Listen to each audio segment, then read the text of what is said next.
HSA Enrollment. Easy, paperless, painless. HSA Enrollment historically meant packets and paperwork and confusion.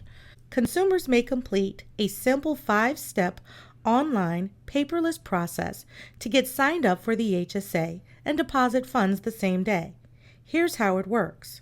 First, a profile is set up for each eligible consumer. This can be done by file or by the consumer themselves. We'll show the latter, self-registration. By going to a unique URL for the appropriate group, you will enter your personal information to set up your basic account. And then you will answer a few security questions. This ensures that when transactions are going to be processed, or you call in for support, there are a few additional layers of security that ensure only you are granted access to your funds. Once you read the summary of plan rules, you can continue your enrollment in the HSA. First, here's that important legal documentation that we have gotten out of that pile of paperwork and into an online tool for paperless agreement. Of course, you can download and save and access these documents at any time in the future. Next, you will need to look over and finish your profile information by adding your Social Security and phone number here. We go through several identity verification processes to ensure the account can be opened by the custodial bank. If there is an issue, you can still complete the enrollment process, but you will need to work with your administrator before the account can be opened.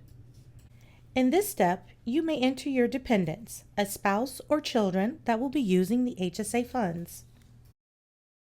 On to eligibility. You are responsible for ensuring that you have all that it takes to open an HSA, including enrollment in a high-deductible health plan and other requirements.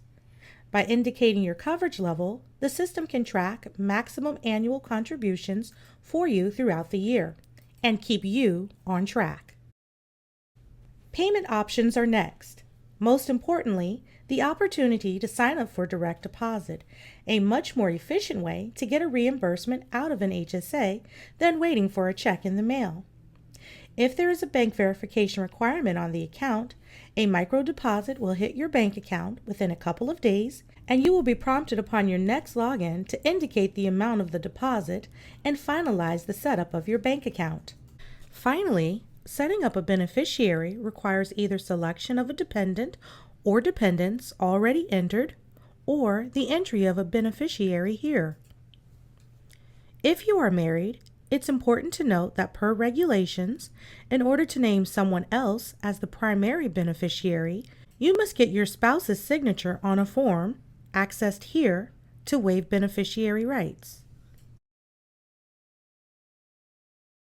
You can review your information, making sure it looks good, and move on to complete one more step of authorization and submit this enrollment.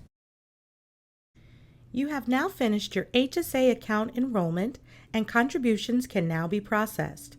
Cards will be sent and the accounts will be set up within a day. Payroll and employer contributions will be processed via administrative processes such as employer file import or other data requirements. And you may request contributions, distributions, and other activity from your consumer portal. To learn more about your health savings account, check out the video Introduction to HSAs.